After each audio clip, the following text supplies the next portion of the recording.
pessoal, tudo bem com vocês? Bom dia, boa noite, boa tarde, bem-vindos, bem-vindas ao nosso canal. Espero que você esteja bem e corra tudo bem nesse final de anos aí, para que as coisas corram bem melhor do que foi esse ano para todos nós, ok? Gente, passando por aqui hoje para falar um pouquinho sobre os atributos de Deus, e existe sim uma interpretação um pouco equivocada em relação à graça, em relação ao amor, que é manifestado ali no Novo Testamento, ok? Então, o que é isso? Como você vai distinguir, como você vai entender o caráter de Deus que envolve os seus atributos, né? A sua ação de Deus com os homens, com a sua criação, ok? Então, o que é então os atributos de Deus? Nós colocamos no canal aí demos uma introdução um pouquinho dos atributos de Deus que envolve o seu caráter, ok? E um dos atributos de Deus é a justiça. Então, justiça, o que é? Justiça está relacionada à justificação, que é um conceito teológico ensinado pelo catolicismo e pelo protestantismo, ok? Então, a justificação é um conceito teológico presente no cristianismo, que trata da condição do ser humano em relação à justiça de Deus. Ou seja, esse ensino da justificação, ele estuda como Deus trata, como Deus vai tratar a relação dos atos pecaminosos de todo o homem. E como que isso vai acontecer no grande juízo do trono branco, ok? Ou como acontece ou aconteceu no passado em relação a Israel, o povo do primeiro contrato. E se acontece no Novo Testamento com o povo do segundo contrato, que são as demais nações, ok? Então, como entender isso aí? Então, você precisa entender realmente uma visão geral, panorâmica, numa visão holística, da dualidade de Deus, ok? Então Deus ele está acima do bem e do mal, ok? Porque Deus ele é justo, ele não é injusto, ok? Mas nunca os seus atributos se atropelam um com o outro, ou seja, o amor não está acima da justiça e nem a graça, ok? Mas e nem a justiça acima dos atributos de Deus, ou melhor dizendo, repetindo, eu penso que a justiça de Deus envolve tanto o seu juízo, como também a sua absolvição do condenado, ok? Ou da pessoa que está sendo crivada e essa coisa toda. Então, por que Deus criou o homem e colocou o homem essa consciência, esse direito de escolha do bem ou do mal? Porque o próprio homem que vai fazer o seu juízo de condenação ou não. É pela sua prática, é pela sua ação. Quando nós conhecemos a questão do bem e do mal, conhecemos a dualidade de Deus, Deus é bom para quem é bom, é mal para quem é mal, é muito simples você entender a questão da justificação. Quando não se entende a dualidade de Deus, tanto a origem do bem como a origem do mal, você não vai entender. Então, todos esses ramos teológicos, seja protestante, seja católico, eles vão ter e tem essas divergências, inclusive entre Martinho Lutero e entre Calvino. Ok? Mas vamos lá então. Erros na interpretação dos atributos de Deus. Algumas pessoas, por não compreenderem adequadamente os atributos de Deus, eu diria a dualidade, acabam cometendo erros gravíssimos na interpretação das Escrituras e fazem descrições do caráter de Deus, que no mínimo afronta o seu ser perfeito. E você vê isso nas teologias. Na teologia, ninguém está de acordo com alguma coisa. Sempre há divergência na teologia, porque eles buscam interpretar, entendeu, textos isolados, entendeu, fora de contexto, ou não entende a dualidade de Deus. Quem foi o pai da teologia? Foi o próprio Agostinho. Agostinho, no começo, ele começou bem, ele entendia essa questão, a origem do bem e do mal, que vem do próprio ser, do próprio Deus. Mas depois, o que ele fez? Ele se corrompeu pelo sistema do cristianismo e aí falou que o mal é a ausência do bem. E assim fundamentaram essa teologia em relação ao amor de Deus, ok? Em relação que o amor de Deus sobressai a justiça de Deus por meio da graça. Então, queridos, é um erro. Vamos lá. Por exemplo, algumas pessoas priorizam um dos atributos de Deus em detrimento de outro, ou seja, valorizam um e conseguem distinguindo o outro. consegue entrar em... Não tem harmonia em relação ao caráter de Deus, então entra em choque. O caso mais clássico sobre esse erro ocorre na interpretação da relação entre a justiça e o amor de Deus, onde as pessoas enfatizam de tal maneira o atributo do amor, né, que é um dos atributos de Deus, que entendem que o atributo da justiça está sujeito ao próprio amor, como se Deus fosse mais amor do que justiça. Então, por que eles têm a interpretação? Os erros de interpretação da graça, né, da cruz, lá das teologias lá do calvinista, né, de Martinho Lutero, do protestantismo, assim que é, entendeu? Então é um erro muito grave. Essa compreensão equivocada geralmente resulta na heresia do universalismo, ou seja, que uma vez a pessoa salva, salva para sempre, que é a graça, que nós somos justificados pela cruz de Cristo, né, pela morte de Jesus. Então isso criou um ensino universal, que a graça, né, ela está acima da justiça de Deus. Numa noção muito equivocada da doutrina da salvação, né, onde Deus soberano parece não ter qualquer autonomia em relação à salvação do homem já no tempo da graça.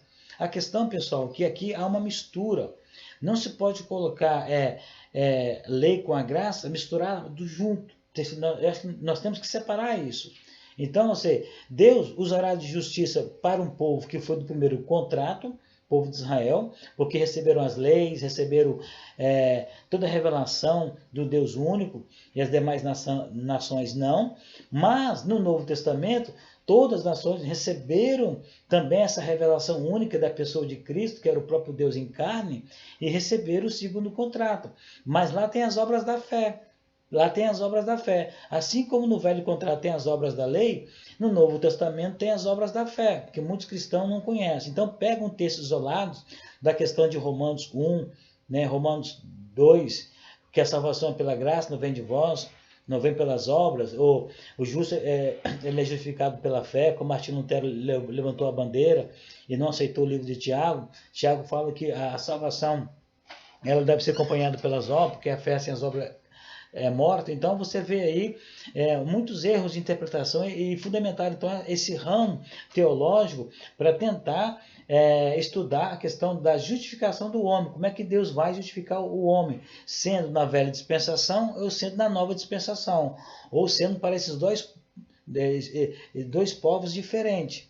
Entendeu? Então é assim, a questão é complicada, porque eles misturam o segundo contrato com o primeiro, misturam as duas dispensações da história dessas nações, né? Então assim, porque não tem uma visão holística geral como Deus como Deus trabalha, né? Como Deus está trabalhando, vamos dizer assim, dentro das dispensações, se queira falar assim, em relação ao homem. Vai chegar um dia que Deus sim, né, vai estar diante, que as pessoas vão estar diante desse grande tribunal, que é a conclusão final da nossa história humana, entendeu?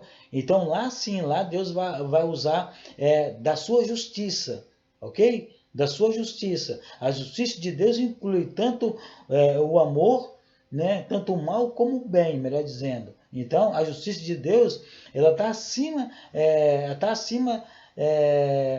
não é que está acima, a justiça de Deus ela é perfeita. Ela é perfeita. Então, dentro da justiça de Deus está todos esses atributos de Deus, tanto o amor, né, e assim por diante. Então, nós temos que entender que a justiça de Deus ela acontece pelas dispensações, né, por tempo determinado em relação a cada coisa, o velho contrato e o novo contrato, né, o tempo da lei e o tempo da graça. E também vai contar exatamente, mas aí Deus colocou dentro de você a questão da consciência, o livre-arbítrio. Né? E você será condenado ou não pelos seus atos, pelas suas obras. E Tiago está certo. Entendeu? Tiago está certo. E agora, no contexto de Paulo, você tem que entender o contexto de Paulo. O homem é justificado pela fé. Mas que fé? Paulo fala que a fé ela precisa de obras. A obras ela tem que ter a fé. Então, Paulo não entrou em contradição com Tiago. Ok? Então, o que vai depender da justiça de Deus sobre você ou não, na verdade, se você for olhar bem, é você mesmo. é os seus atos, entendeu? É a sua consciência, a sua voz, o seu livre-arbítrio, né? É o seu juízo em relação às suas ações aqui nessa terra, em relação com o próximo. Então, sobre isso, pessoal, veja bem, sobre a verdadeira doutrina bíblica é de que Deus é todo amor e toda justiça. Deus é tudo. O fato de Deus providenciar o plano de redenção, né, que é o segundo contrato, é a graça, não o faz ser mais amor do que a justiça, tanto no velho como no novo. Ele continua sendo o mesmo Deus, continua tendo a mesma justiça, tanto para o povo do velho contrato, os judeus, e para as nações, a graça é a mesma coisa. Deus vai julgar cada um de acordo com a sua verdade relativa. Entendeu, pessoal? Ele é justo. Deus é justo. Cada um será julgado pela sua verdade relativa daquilo que crê, ok? Daquilo que foi fiel naquilo que crê. Então, ele é fiel. Agora, os atributos de Deus se complementam ao invés de ser exclusivamente mutuamente. Ok, pessoal? Então, o homem continua sendo o homem, mesmo que não tenha alguns dos seus atributos humanos. Mas Deus, diferente disso, não poderia ser Deus se ele faltasse um dos seus atributos, pois ele é perfeitamente expresso em cada um dos seus atributos, entendeu?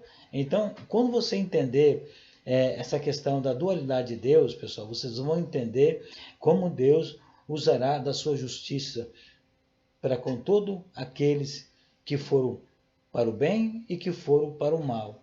Lembra-se de uma coisa, nas páginas da Bíblia está repletas de como Deus usou da sua justiça, do seu amor, tanto para o povo da velha aliança, e como Deus usará para o povo da nova aliança, ok? Então, Deus, ele continua sendo o mesmo. Jesus disse, Deus se manifestou em carne por meio de Cristo, mas ali era Deus em carne, só que, entre aspas, preso no tempo, no espaço, na matéria, porque assumiu uma forma humana e entrou nesse nosso tempo. Para quê? Para abrir este caminho, abrir esta porta que nós chamamos graça, a salvação por meio da fé, entendeu? De quê? De que Cristo é o Deus em carne, veio para estabelecer, né, um padrão, veio cumprir o velho contrato, porque eles não cumpriram, né? Ele veio cumprir o velho contrato, entendeu? Para aquele povo exclusivo, e ao mesmo tempo, por meio do seu padrão de vida, pela sua conquista, pela sua vitória na cruz, né? Ele deu oportunidade também às demais nações, né, a entrar por este caminho, a passar por essa porta que é Cristo. Cristo, ele é essa graça, ele é essa porta, mas a decisão é sua. A fé, ela vem acompanhado dos frutos, das obras. Isso aí Tiago está certo, tanto Tiago como Paulo está certo no contexto. Eles não entraram em contradição. Vê direitinho o contexto para vocês entenderem, tá bom? Pessoal, um grande abraço para vocês aí. Espero que esse tema possa ter te dado uma pequena luz, para você entender que a graça não está acima da justiça de Deus, ok? Que na graça, como tanto falo, você não tem que fazer nada, tudo Jesus já fez por você. Ou seja, todos os seus erros, os seus pecados que vocês praticou no passado e que vocês ainda vão praticar no presente, tudo isso já foi perdoado, perdoado por Deus, ok? Então isso é o que se fala, o que se ensina, o que se prega. Mas eu pergunto, onde fica a sua responsabilidade, os seus atos? Ok? Isso é uma grande questão. Na verdade, o que Jesus fez, a sua graça, ela é definitiva na questão da salvação. Uma vez que você passar por esse crivo, né, que você é um vencedor, já está garantida, ou seja, é definitiva essa graça da salvação na sua vida. Você passou pela porta. Ok? A porta é Cristo, a porta é essa graça, porque Jesus, ele foi o primeiro, foi ele que abriu essa porta. Essa porta estava fechada para todos nós, né?